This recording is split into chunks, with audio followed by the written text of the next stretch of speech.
তো hello guys, আপনারা ইউটিউবের একটি নতুন প্রবলেমে পড়ে থাকতে পারেন। আপনারা ইউটিউবের যে কোনো ভিডিওটি দেখার সময় আপনারা যখনই কমেন্টের উপরে ক্লিক করে নেবেন এবং ঠিক তখনই আপনারা এখানে দেখতে পাচ্ছেন আপনাদের কিন্তু কোনো কমেন্ট আপনারা দেখতে পাবেন না, কিংবা আপনারা নিজেরাও কোনো কমেন্ট করতে পারবেন না।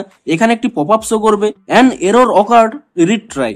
আপনারা যতবারই এখানে রিট্রাই অপশনে ক্লিক করে নিন না কেন, আপনাদের কিন্তু এই প্রবলেমটি সলভ হবে না। তো আপনাদের যদি এই প্রবলেমটি হয়ে থাকে তাহলে আজকের এই ভিডিওটি আপনাদের জন্য। তো তার আগে ভিডিওটিকে অবশ্যই একটি লাইক করে দিন এবং এই চ্যানেলে যদি আজই নতুন এসে থাকেন এখন এই চ্যানেলটিকে সাবস্ক্রাইব করে রাখুন এরকম নতুন নতুন ভিডিও দেখার জন্য। তো আপনাদেরও যদি এই প্রবলেমটি হয়ে থাকে তাহলে আপনারা এটিকে সলভ করবেন কি করে দেখুন। প্রথমে আপনারা এখানে ইউটিউব অ্যাপ থেকে আপনারা ব্যাক করে নেবেন এবং ইউটিউব অ্যাপ থেকে ব্যাক করে নিয়ে তারপর এখানে ইউটিউব অ্যাপটিকে এখানে ট্যাব এন্ড হোল্ড করে নেবেন এবং তাহলে কিন্তু এখানে একটি অপশন পেয়ে যাবেন অ্যাপ ইনফো বলে।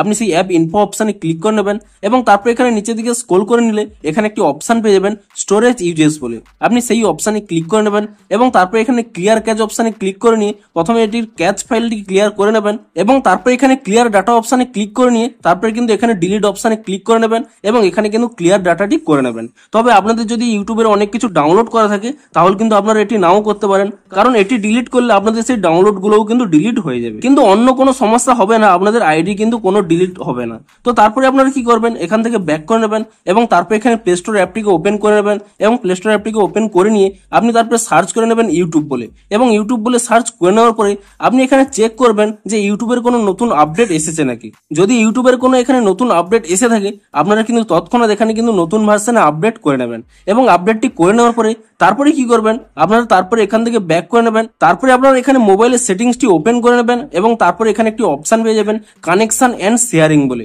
আপনি সেই অপশনে ক্লিক করে নেবেন এবং তারপরে এখানে প্রাইভেট ডিএনএস এই অপশনে ক্লিক করে নেবেন এবং আপনাদের যদি কোনো প্রাইভেট ডিএনএস এখানে অন থাকে আপনারা কি করবেন, এটিকে এখানে অফ করে নেবেন এবং অফ করে নিয়ে তারপরে কিন্তু এখান থেকে ব্যাক করে নেবেন এবং এই স্টেপগুলি করে নিলেই আপনাদের কিন্তু প্রবলেমটি সলভ হয়ে যাবে। দেখুন আপনাদের দেখিয়েও দিচ্ছি, আমি প্রথমে এখানে ইউটিউবটি ওপেন করে নিচ্ছি এবং ইউটিউবটি ওপেন করে নিয়ে তারপরে এখানে দেখুন আপনাদের এখানে যেহেতু নতুন ওপেন করছেন তাই জন্য এখানে অ্যালো করে দেবেন। তো তারপরে দেখুন আমি হয়তো যে কোনো একটি ভিডিও এখানে ওপেন করে নিলাম এবং ভিডিওটি ওপেন করে নেওয়ার পরে তারপরে দেখুন আমি এখানে কমেন্টে ক্লিক করে নিচ্ছি। দেখুন এখানে কিন্তু আমার যে প্রবলেমটি হচ্ছিল তা কিন্তু সলভ হয়ে গেছে। তো আপনারাও কিন্তু এই স্টেপগুলি ফলো করে নিলে আপনাদেরও কিন্তু প্রবলেমটি সলভ হয়ে যাবে। তো ভিডিওটি যদি একটু হেল্পফুল বলে মনে হয় অবশ্যই একটি লাইক করে দিন।